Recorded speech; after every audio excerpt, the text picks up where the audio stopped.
A man stands barefoot on a jagged ridge in the Judean wilderness, holding a curved ram's horn to his cracked lips. But if you look closer at the ancient context, at the actual Hebrew imperatives buried beneath the English ink, you start to see something. You draw back the bow. You throw the truth of the covenant into the empty air. Thanksgiving is not a passive emotion you wait to feel. It is a physical weapon you throw into the dark. It is the aggressive act of naming reality when everything else screams the opposite. You hurl your declaration against the silence. You cast it like a stone against the fear. But to understand the sheer danger of this action, you have to look at exactly where this weapon is supposed to be drawn. Because the psalmist does not tell you to do this in the safety of your own home.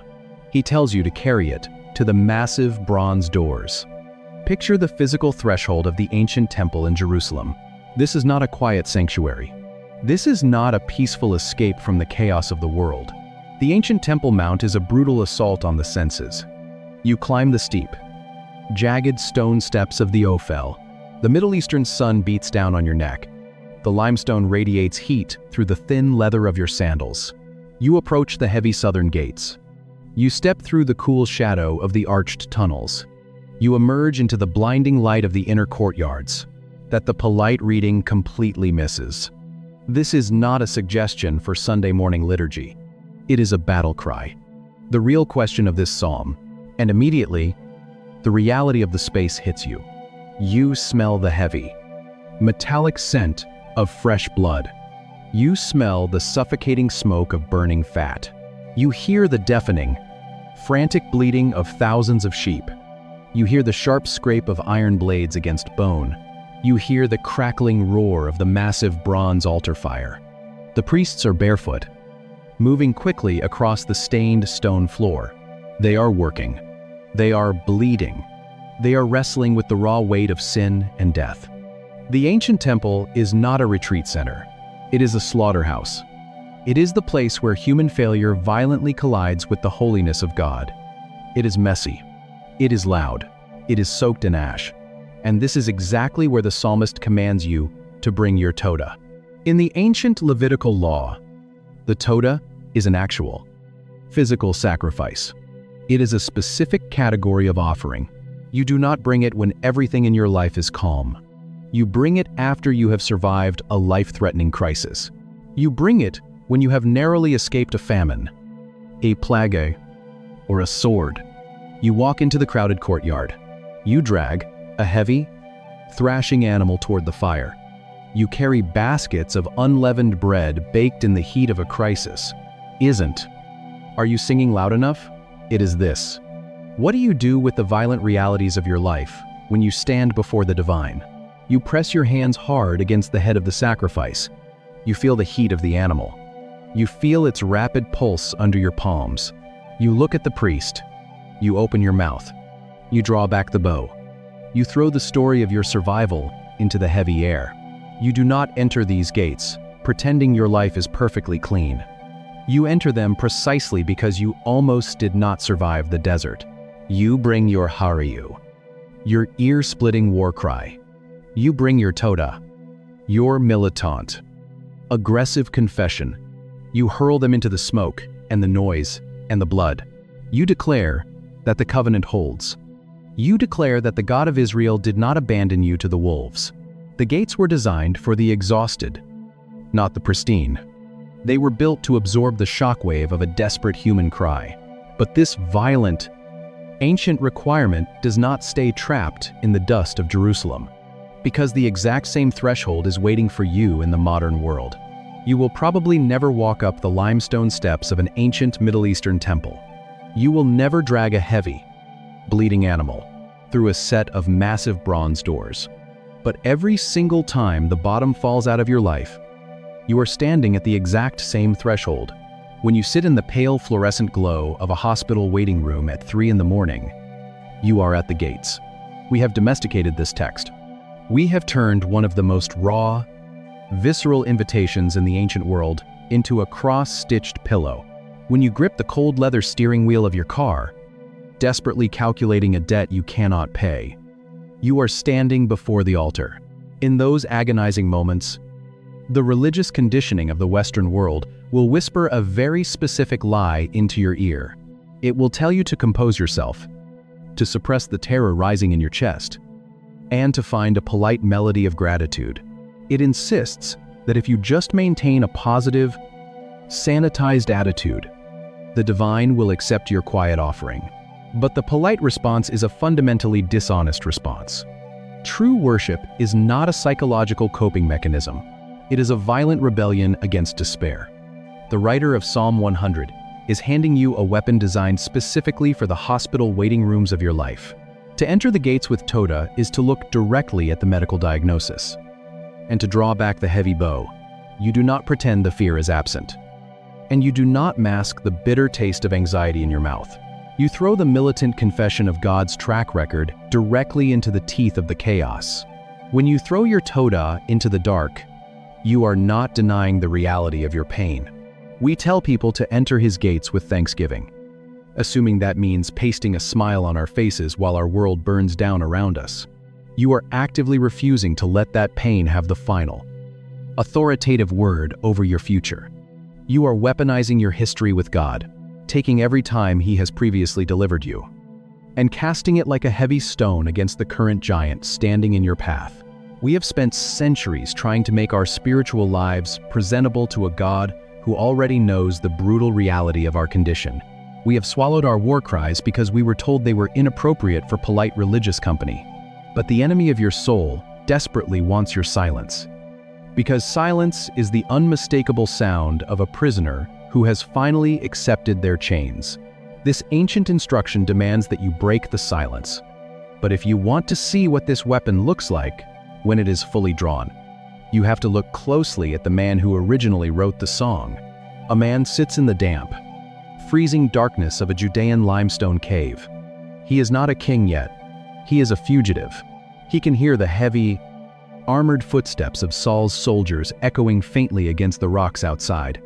He is holding a massive sword he once took from a dead giant, and he is desperately trying to figure out if he is going to survive the night. And in doing so, we have accidentally diagnosed a modern disease. We have convinced an entire generation that the divine only wants the sanitized.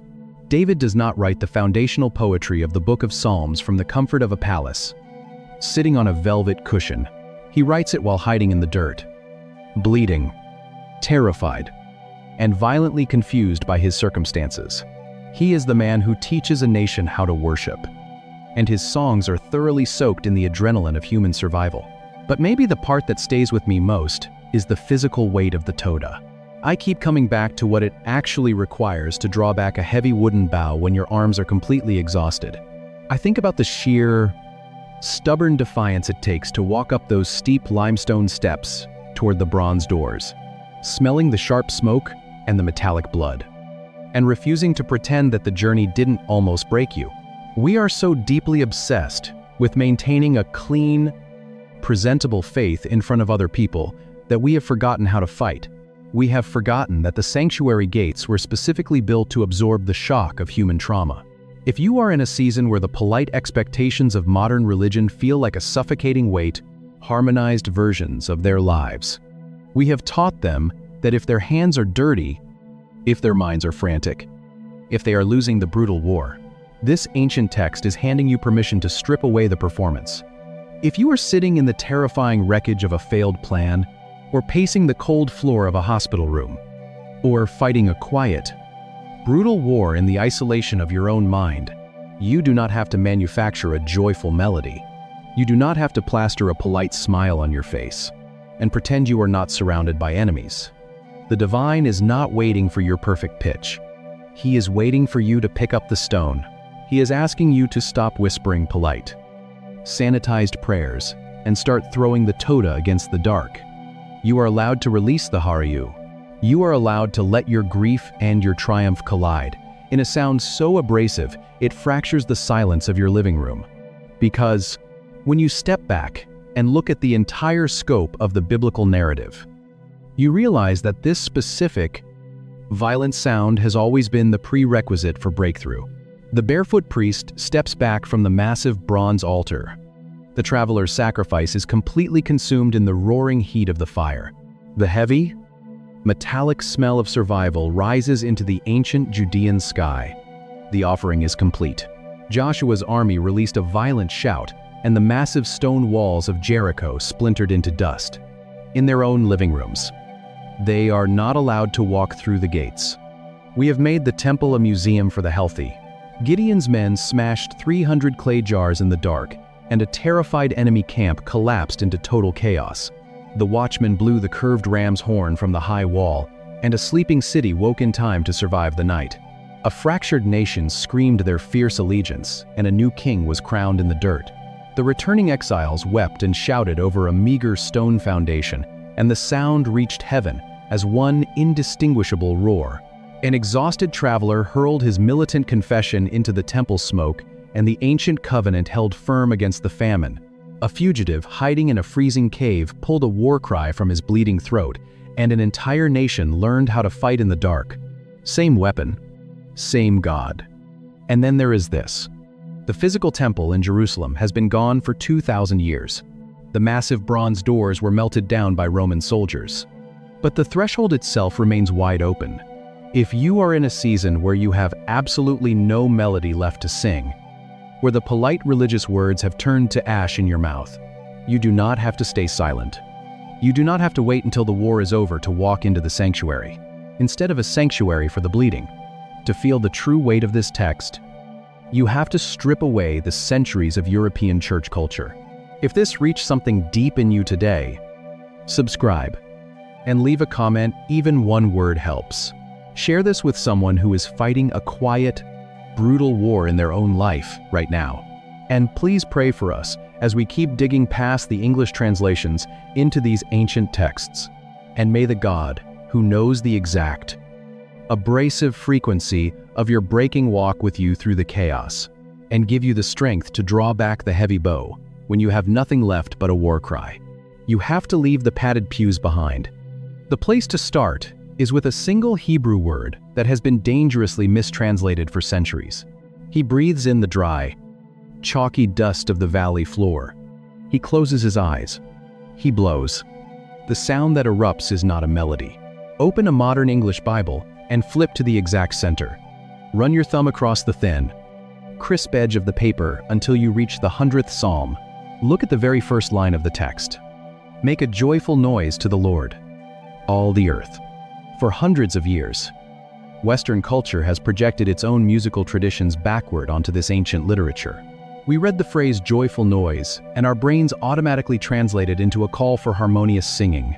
We imagine a choir director raising a thin wooden baton in a climate-controlled sanctuary. We hear four-part harmonies perfectly balanced over the heavy keys of a grand piano. We feel the stiff collar of Sunday clothes, the expectation of quiet reverence, the scent of polished oak and old carpet. We have reduced a visceral Middle Eastern text to a refined European aesthetic. The English word noise here feels almost apologetic. It reads as if the translator is politely saying that even if you cannot sing well, the divine will accept your clumsy, off-key attempt at a melody.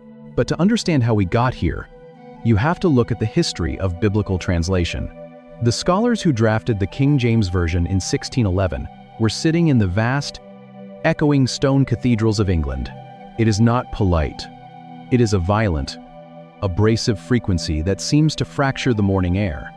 You can hear it echoing against the limestone cliffs. In their world, the absolute highest form of worship was orderly, subdued, and highly structured. The congregation sat silently while professional choristers chanted. The architecture was designed to make a human being feel small, quiet, and completely still. Emotion was contained. Chaos was forbidden. When those English scholars looked at the original Hebrew text of Psalm 100, they encountered a verb that made them deeply uncomfortable. They did not know how to drag a word that carried the raw, unpolished energy of a desert tribal society into the polite vocabulary of a royal court. So they softened it. They attached the adjective joyful to make it palatable for civilized society. They framed it entirely as a musical instruction. This translation is not a window. It is a filter. This centuries-old filter has trained us to approach the divine with profound dishonesty. We walk into our sanctuaries, carrying massive amounts of invisible weight, failing marriages, crushing financial debt, quiet addictions, and grief that sits heavy in the chest. But because we have been told the imperative is to make a joyful noise, we leave all of that brutal reality out in the parking lot. We believe the entrance requirement for the presence of God is a good mood. The English text asks for a melody, but the Hebrew text is waiting to hand you a weapon. It is the exact same sound Joshua's army makes when the walls of Jericho begin to splinter and give way. Picture the dust of ancient Jerusalem. A king stands before the crowd. Enemies wait at the borders. The air smells of heavy wood smoke. The air smells of roasting meat. They are not holding sheet music. They are clutching swords and shields. They are fighting for their survival. This is the context of Psalm 100. Verse 10. A community gathers at the temple threshold. The world outside is entirely hostile. Famine is a constant threat. Babylonian armies are always marching. And the psalmist gives them an instruction. He tells them how to approach the divine. The English text says to make a joyful noise. But the Hebrew text uses a single, aggressive word. It is the imperative verb hariu. You pronounce it just as it looks. Hariu.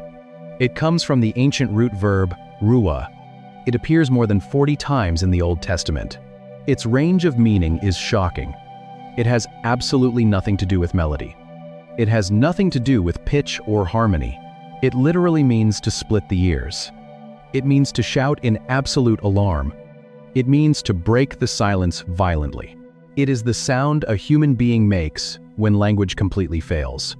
When the pain is too deep for proper vocabulary, when the fear is too wide for structured sentences, you do not speak.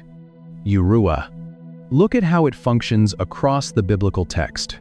It is the same sound Gideon's men make when they smash 300 clay jars in the dead of night, terrifying an entire enemy camp. Look at the book of Numbers, chapter 10. An Israelite army prepares for a brutal ambush. They are outnumbered in the desert. The commander signals the violent attack. The text says, they ruah. Look at the watchmen on the high stone walls. They see a foreign army approaching in the dark. They blow the curved ram's horn to wake the sleeping city.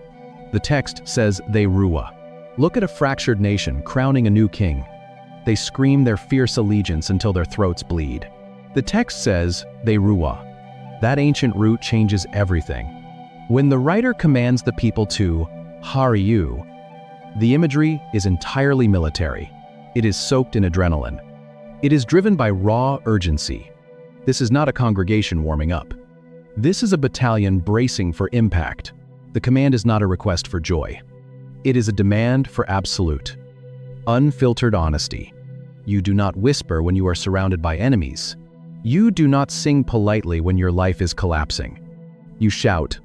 You fracture the air. You demand heaven's attention. But if this specific word belongs on a blood-soaked battlefield, there is a lingering question. Why is the psalmist demanding it at the sacred doors of the temple, into chaos? It is the sound of a people who are outmatched, surrounded, and desperate, declaring that the fight is not over. The answer to why a war cry belongs at the altar is found in the book of Ezra, chapter 3, in a scene that completely redefines how the ancient mind understood the presence of God.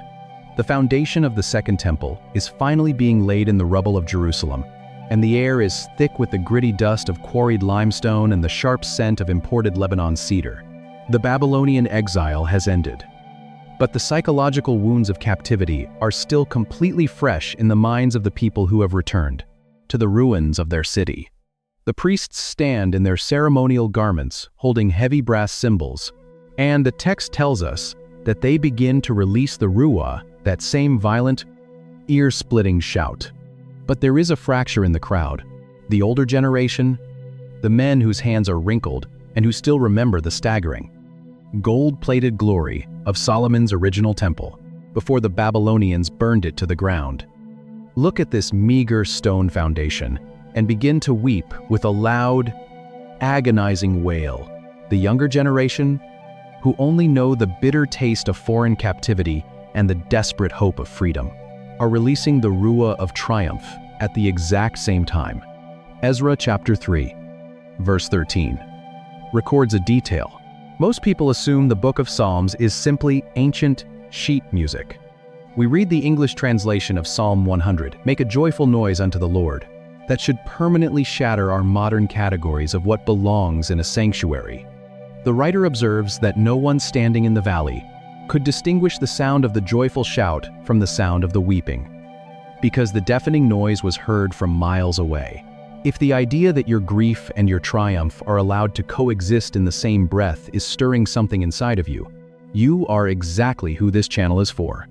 Drop a thought in the comments about what this brings up for you and hit subscribe, because every week we dig past the polite English translations to find the raw, unfiltered reality of the biblical text. So the sound of their weeping and their war cry rises together in one indistinguishable roar. This is the exact frequency the divine is asking for in Psalm 100. It is the sound of total, unapologetic human vulnerability being dragged into the Holy of Holies. Heaven is not asking you to check your grief at the door, to suppress your trauma, or to pretend that the Babylonian armies of your own life have not burned your previous sanctuaries to the ground.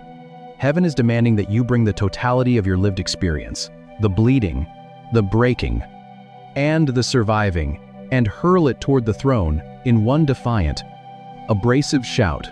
The sound of ancient worship is not a polished melody, all ye lands, and we immediately picture a choir. We picture stained glass windows, padded wooden pews, and a congregation politely singing on key. It is the collision of profound grief and desperate hope. But the Hariu is only the first instruction given to the traveler in this psalm. Once the battle cry has been released, the traveler must actually step through the massive stone thresholds of the Temple Mount, passing from the outer courts into the inner sanctuary. And to do that, they are told to bring a specific offering, an offering that has been just as deeply misunderstood as the noise itself. A priest stands before the massive bronze doors of the temple. He watches a bruised, exhausted traveler walk up the limestone steps. The traveler carries the sharp dust of a brutal journey on his sandals. He is not smiling. When we read Psalm 100, verse 4, we expect this traveler to do something polite. The English text gives a clear, familiar command: enter his gates with thanksgiving. The modern Western mind hears this phrase and immediately softens. We think of polite dinner tables covered in autumn harvest. We think of quiet, reflective gratitude. We picture a neat, mental list of blessings we recite when things go well. We assume the writer is asking us to focus on the positive. We assume heaven wants our best manners at the door. But the English text is translating a much sharper, much heavier concept. The word translated as thanksgiving is the Hebrew noun toda. We assume the writer of this psalm is asking us to be happy, to smile, to bring our best behavior into the sanctuary. It is built directly from the primal root verb yada. It has absolutely nothing to do with polite appreciation. It does not describe a warm, pleasant feeling settling in your chest. Yada means to throw. It means to cast a heavy stone. It means to shoot an arrow from a drawn bow. It is the physical action of extending the hands outward with forceful intent. Look at how the ancient writers deploy this root across the Hebrew scriptures. A soldier stands on a ridge in the heat of battle. He draws back a taut bowstring. He releases the tension to fire the arrow at an advancing enemy. The text calls this action yada. A guilty man stands trembling before his community.